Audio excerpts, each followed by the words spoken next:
Hello guys, good morning. আমার ছেলে সকালে উঠে বায়না করলো আজকে মোগলাই খাবে, বাসায় তৈরি। আমিও বললাম ওকে, তোমাকে বাসায় তৈরি করে দিতেছি। এগুলো আমাদের মোগলাই, অলরেডি একটা হয়ে গেছে।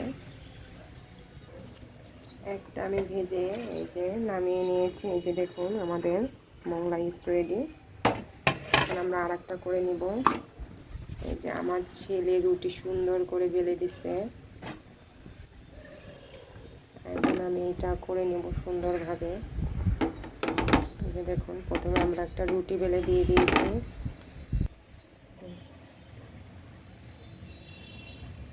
আমি জাস্ট ধনেপাতা, পেঁয়াজ কুচি, লবণ ভালো করে মিক্সড করে তার মধ্যে একটা ডিম দিয়ে ফেটিয়ে নিয়েছি।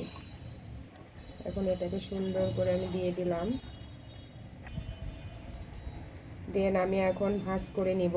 জাস্ট এভাবে করে দিয়ে দিবেন, আবার এই পাশটা এভাবে করে দিয়ে দিবেন, তারপরে এদিকটা এভাবে করে দিয়ে, আর এদিকটা ঠিক এভাবে করে দিয়ে দিলাম ভাঁজ করে। ওকে,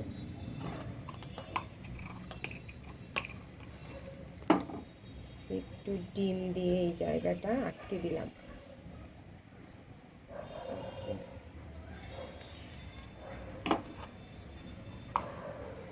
এখন আমরা হালকা করে তেল দিয়ে নিব চারিদিকে।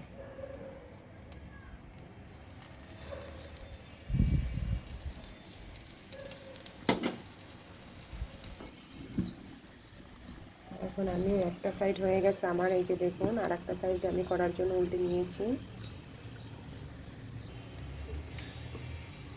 এখন হালকা আছে জাস্ট প্রেস করে, হালকা হালকাভাবে প্রেস করে ভেজে নিব চারিদিকটা সুন্দর করে। দেখুন আমার এই পাশটাও হয়ে গেছে। এখন আমি আর একটু কড়া করে ওই সাইডটা আমি ভেজে নেব, তাহলেই হয়ে যাবে। আমাদের একটা পরোটা হয়ে গেছে এবং ঠান্ডাও হয়ে, মানে হালকা গরম আছে, তো আমরা কেটে নিচ্ছি সুন্দর করে। এখন ভাজ করে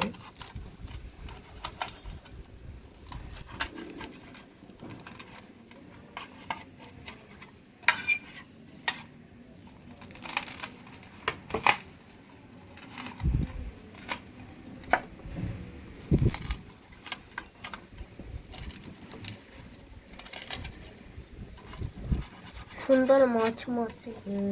সুন্দর হয়েছে। যে দেখুন গাইস, কত সুন্দর হয়েছে। এই যে দেখুন, যে ভেতরটা দেখুন, এই যে দেখুন কতটা সুন্দরভাবে হয়েছে। এই যে দেখুন গাইস, এই হলো আমাদের মোগলাই ইজ রেডি।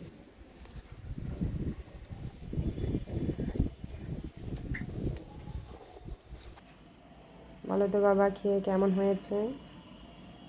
এটা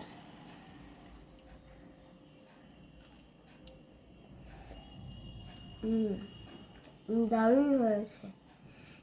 দোকানের মতন হয়েছে? দোকানে চাইতে বেশি স্বাদ। তাই? তাহলে সবাইকে বলে দাও, লাইক শেয়ার। সাবস্ক্রাইব, শেয়ার করবেন, কমেন্ট করবেন। ওইভাবে বাংলা লিখবেন বাসায়, অনেক ভালো হবে। টাটা।